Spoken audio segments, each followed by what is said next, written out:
It almost looks like it's a broken problem, like I messed it up.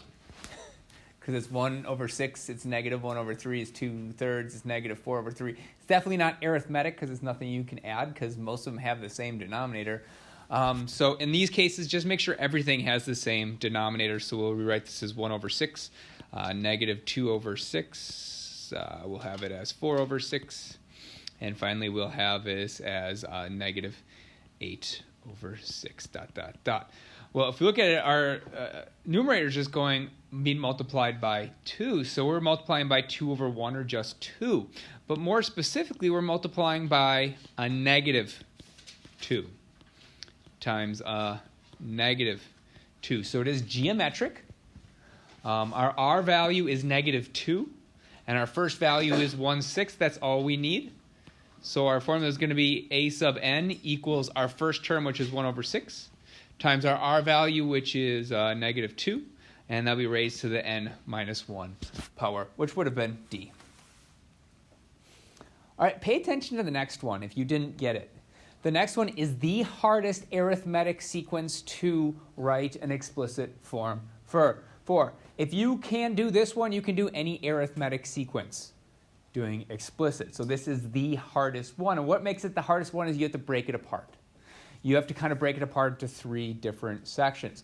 First of all, if it's arithmetic, which we're going to see in this denominator, it's plus 4, plus 4, plus 4 in the denominator. That means it's arithmetic.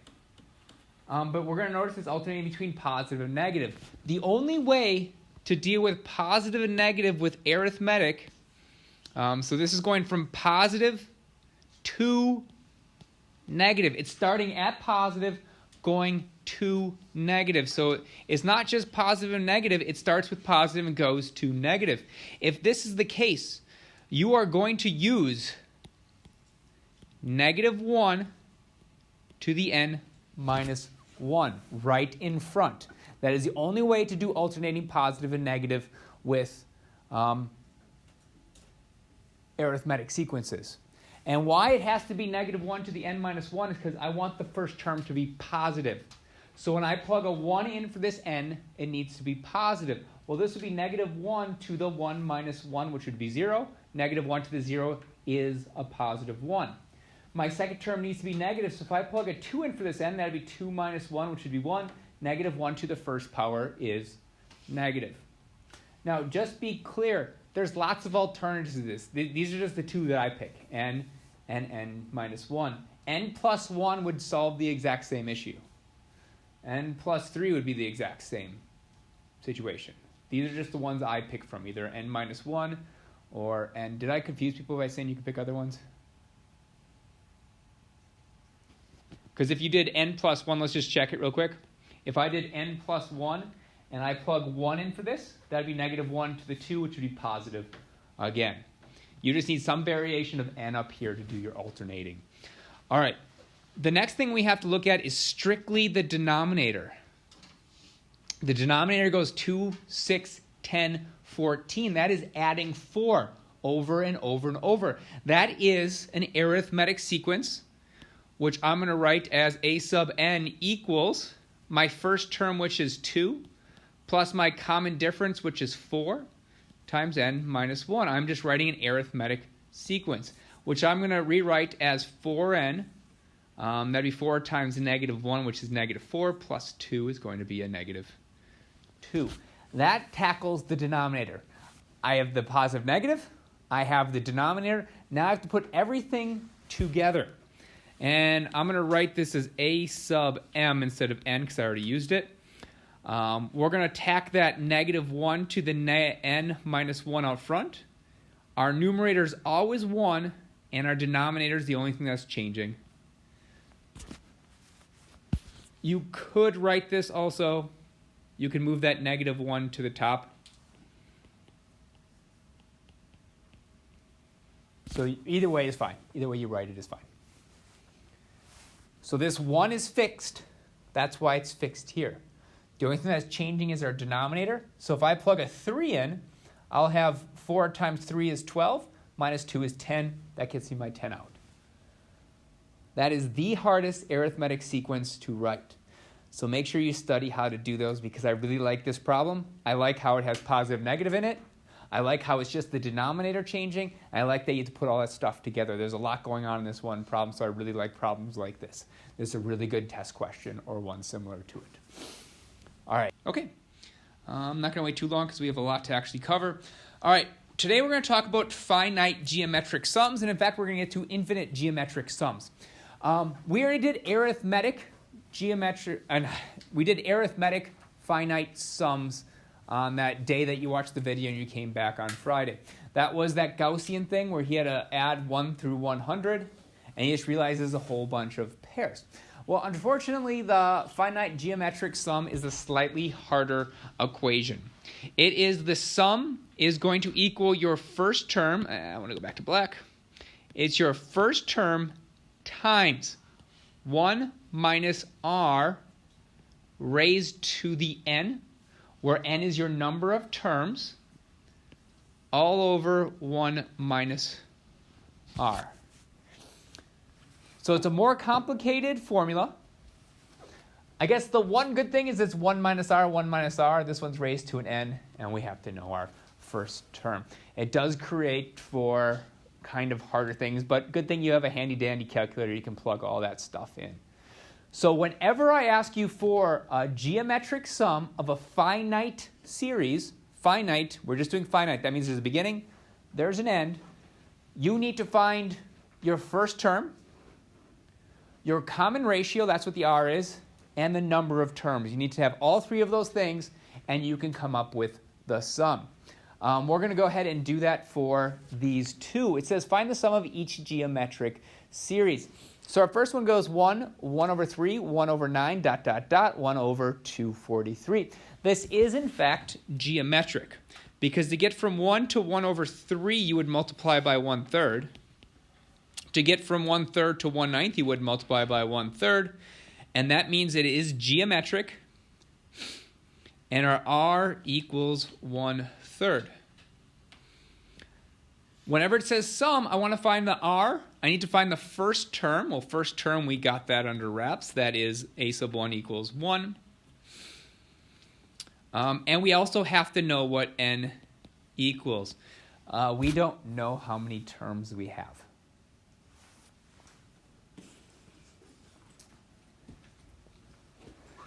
This is one you could just trial and error. Not really trial and error, you can just check.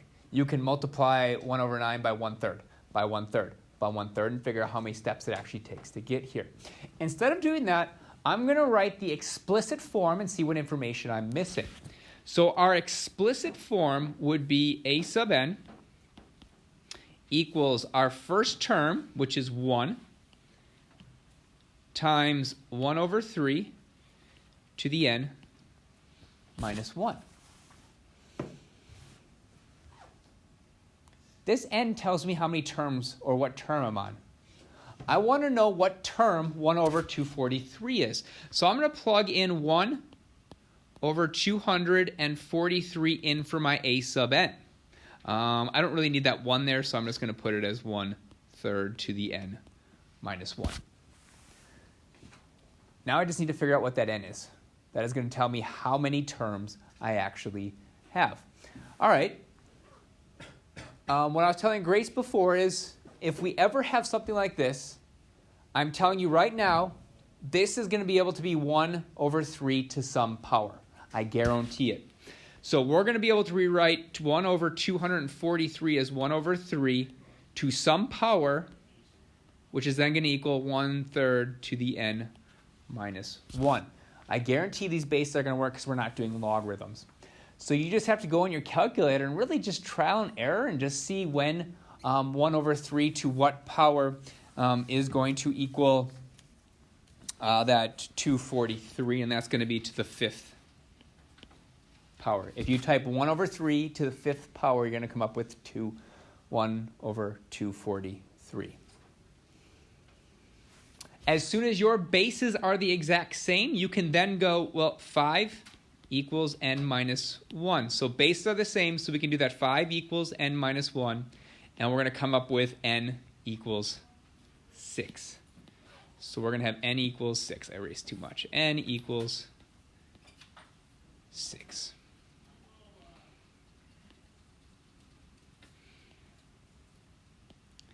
So now we can do our sum.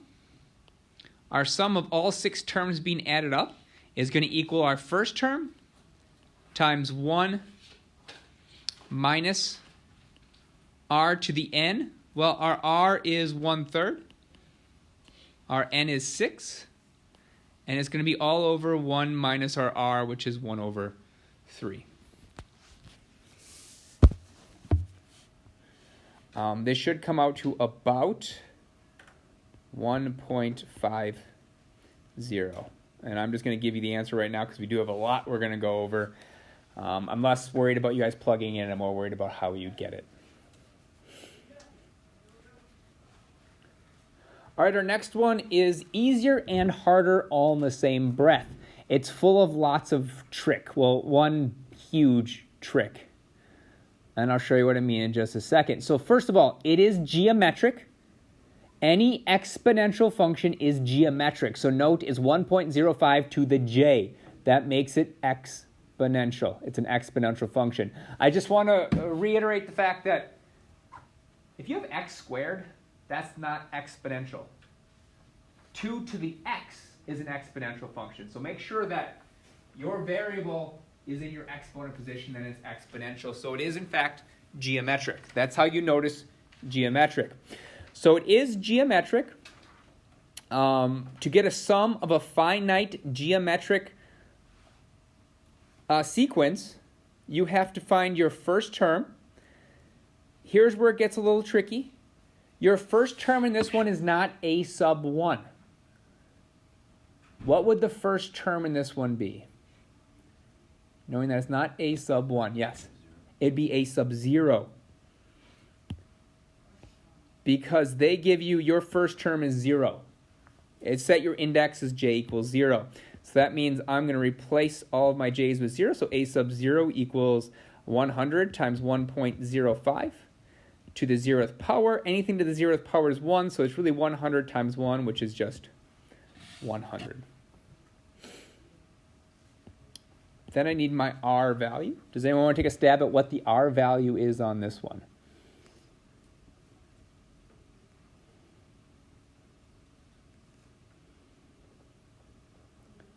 No one wants to take a guess? Yeah. It's not 10. You shouldn't need a calculator for it. Max? 1.05.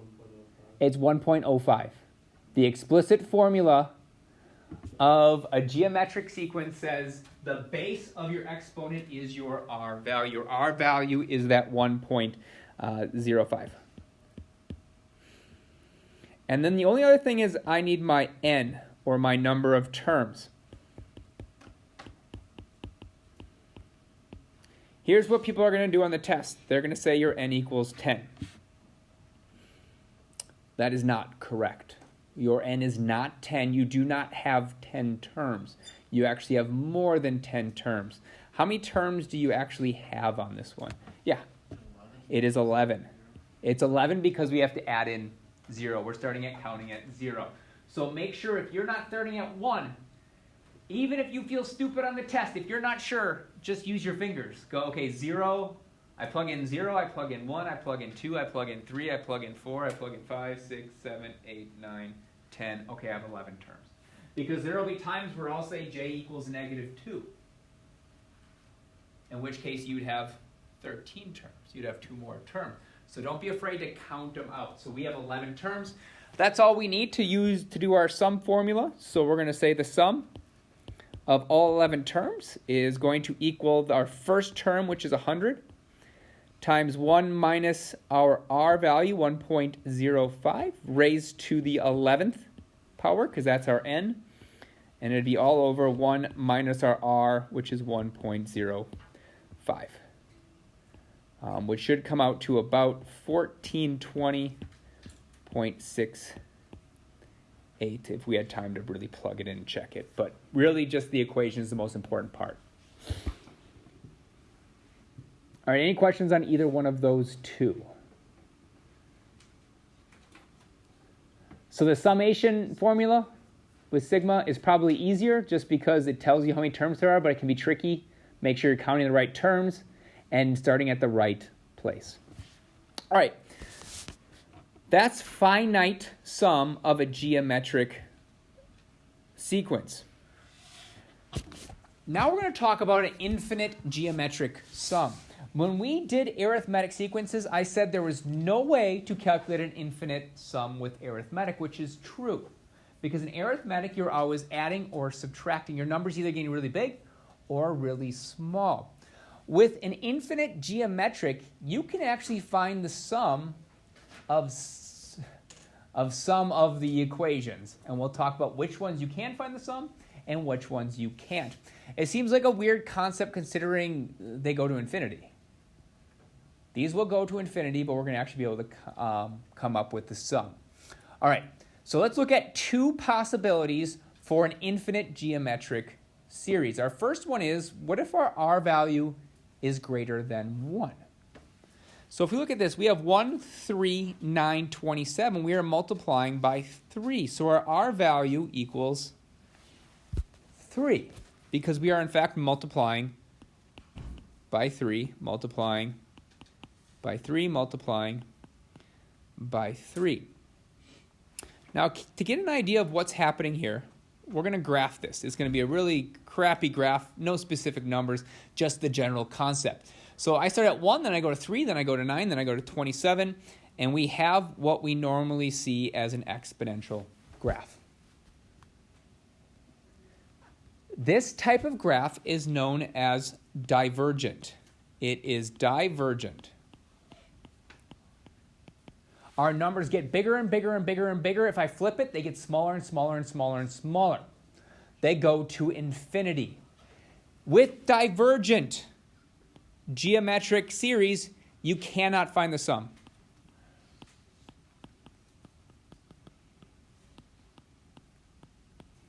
So anytime your R is bigger than 1, you cannot find the sum. Note, it's the absolute value of R. Our next one is, what if the absolute value of R is less than 1? That means I'm somewhere between 1 and negative 1. So any decimal, really. So let's look at our example here. We have 1, 1/3, 1 over 9. That means I'm multiplying by 1/3. So my R value equals 1/3, which is definitely less than 1. The graph of this one's going to look a little different. This one we're starting out big, and we're starting to get smaller, but it's going to taper off. So we start at, like, say this is 1, and it's going to get smaller and smaller and smaller, but it's going to get closer and closer to 0. It will never get negative, because no matter how many times I multiply something by 1/3, it'll never go negative. It just keeps getting closer and closer to 0. This is called convergent.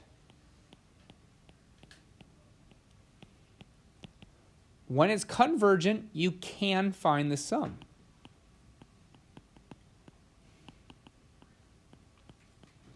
Because it's zeroing in on a specific number. When you get to infinity, it reaches 0. And we can actually find that sum, which is slightly weird, and we're not going to get into why you can, but you can. I don't know the last number in this sequence, but I can come up with the sum. I think it's weird. Maybe you guys don't care. Maybe just give me the formula. I don't really care. But it's kind of an odd thing that I don't know what the last term is, but I could tell you what the sum is if I add it all up. And that's because you get closer and closer and closer to a specific number. And it's kind of like we just round up knowing it's going to get there. All right, so for a finite and an infinite geometric series, these are two ways to calculate the sums. For finite, this is the same formula we have on the other side, except I had the a sub 1 on top. This one, they just put it in front. If you have an infinite geometric series, this is going to be your formula. First term divided by 1 minus r. It's infinitely easier than the finite one. However, in order to do this one, your r value, absolute value, has to be less than 1. If it's greater than 1, you just don't do the problem. You can't find the sum. If your r value is less than 1, then you can find the sum and you use this equation. That's what it says down here.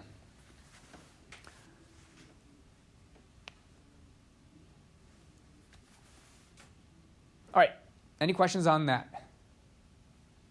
So now for these, you have to know 2 of them. For arithmetic, you just need to know 1. Infinite arithmetic, you cannot solve. Infinite geometric, you can, as long as your r is less than 1, or your absolute value of r is less than 1.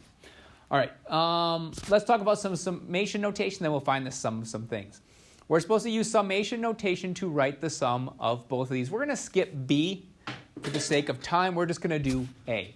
So A is 5 plus 15 plus 45 plus ...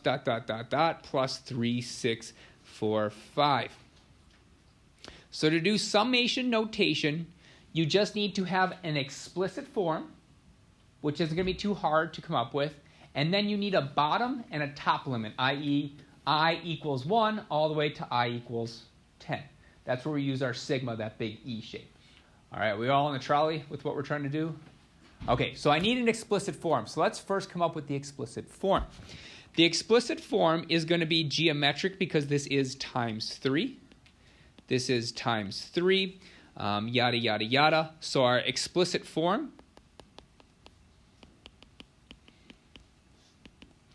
is going to be a sub n equals our first term, which is 5, times our r to the n minus 1. Surprisingly, this is like 90-some% of our entire summation formula. So let's start actually writing it down. I'll write that e in the bottom. We still need more room, so don't try to occupy it. Try to put in the bottom right-hand thing like I'm doing. And we're going to say 5, 3 to the n minus 1, where n equals 1, 2. That's the only thing I'm missing. I'm missing where it ends. I need to know what n is, what my top n is. So that means we have to do exactly what we did on this problem and use our explicit form to figure out where this thing terminates. So we're going to use our explicit form. And we're going to say, okay, well, I'm looking for 3, 6, 4, 5, and I want to know what term that is. I want to know what n value I need to plug in to get that 1. So that's going to be 5 times 3 to the n plus, or minus 1, sorry. When we're solving things with exponentials, I need to have an exponential on one side, and I need to have an exponential on the other side. So this 5 has to go away. Well, we're just going to divide both sides by 5. So we're going to divide both sides by 5, and for some reason it's slipping my memory. 729. So we'd have 729 equals 3 to the n minus 1. Well, we'll go back to the grace question. We need to have something with a base 3. I said this will always work. So you're just going to go to your calculator and go 3 to what power equals 729. And in fact, I'm going to let you do that. What was that? 6. To the 6? Did anyone else get 6? We okay with 6? Awesome. So we have 6. Now that we have the same base and the same exponents, we are going to say, well, 6 equals n minus 1. So our last term is at n equals 7. So we're just going to take that 7 and throw it right there, and we are done. We are done. B is the exact same problem, almost the exact same steps where you divide. So you have enough here. I'm just going to run out of time if I go through that one. Any questions on what I did on A, though? Note, the only real hard work was this one little number. So if you're on the test and you don't know how to get that one little number, at least have this stuff. That's most of your points. All right, it wasn't hard to come up with our explicit. It's just your first term, your r. It's not hard to come up with your starting point, n equals 1. Just go for there. All right, find the sum. Find the sum of these, and these will be geometric sequences, but we can just double check to make sure. 8 to 4 is multiplying by 1/2. 4 to 2 is multiplying by 1/2. 2 to 1 is multiplying by 1/2. So let's talk about a couple different things I'm checking for. It is geometric, and it is infinite because of the ... It's geometric, it's infinite. You can calculate some of the sums of infinite numbers. As soon as you see it's infinite, come up with your R value and make sure it is less than 1. So my infinite's going to lead me to, okay, my R is 1/2. And then we're just going to double check. Is the absolute value of 1/2 less than 1? Yes, it is. You can find the sum. If your R is less than 1, you can find the sum. The nice thing is, the formula is pretty easy. It's just your first term divided by 1 minus your R. So in this case, our sum is going to equal our first term, which is 8, divided by 1 minus R, which is 1/2. 1 minus 1 minus 1/2 is 1/2. 8 divided by 1/2 is 16. So if you take out your calculator right now, I'm not asking you to do it, but if you would do 8 plus 4 plus 2 plus 1 plus 1/2 plus 1/4 plus 1/8 plus 1/16, you're going to see you're going to get closer and closer and closer to 16. And if you'd reach infinity, you'd actually get to 16. Can someone tell me how I know the next one is geometric without actually plugging numbers in and checking? How do I know the next one is geometric without plugging any numbers in just by looking at it? Isabel? The n is the exponent. It is an exponential function, so it's automatically geometric. This is, in fact, geometric.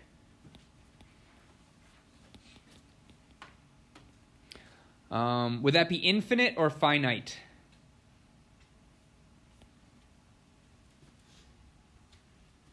Does it have an end or does it go on forever? Yeah. It'd be finite. So any geometric sum with a finite will be, you'll be able to calculate the sum. In order to calculate the sum, I need to know my first term, my R value, and I need to know how many terms there are. All right, so let's get all of those down. We will notice we're starting at 1, so our first term would be a sub 1. A sub 1 would equal 2 to the 1 minus 1, which just equals 0, so 2 to the 0 is 1.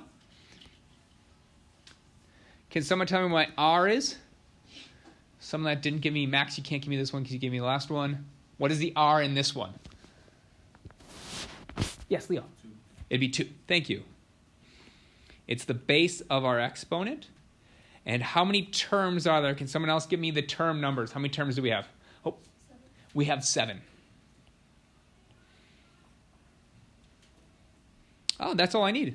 Now we'll say the sum of all 7 of these is going to equal our first term, which we said is 1, times 1 minus our R raised to the n, which is 7 in this case, all over 1 minus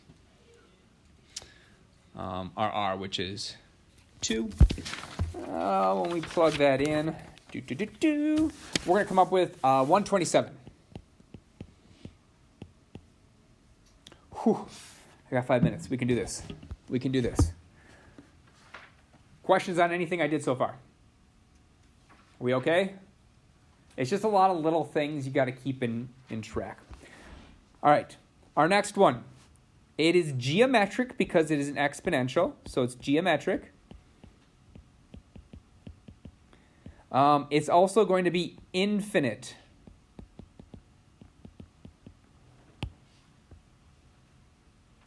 It's going to be infinite because it does go to infinity. We have an infinity symbol there, so it's infinite. Whenever it's infinite, you're going to check your R value. Our R value in this one is going to be negative 0.99. Then you're going to check, is the absolute value of 0.99 less than 1? Yes, it is. Do that check, and then you can do the sum. As long as your absolute value of your R value is less than 1, you can calculate the sum. So our sum will now be our first term. Well, we didn't calculate our first term, so let's go ahead and do that. Let me skip this S real quick. Our first term is, it does say start out at 1 because this is j equals 1, so we'll have a sub 1 is going to equal 100 times a negative 0.99 to the first power. Our a sub 1 is just going to equal a negative 99. All right, our sum is then going to be our first term divided by 1 minus our r value, which is negative 0.99. So in fact, it's 1 plus 0.99, which should come out to about negative 49.75.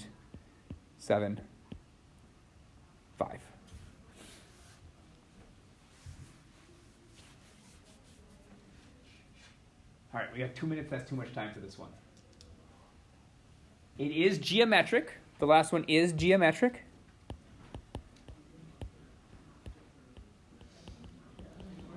It is also infinite.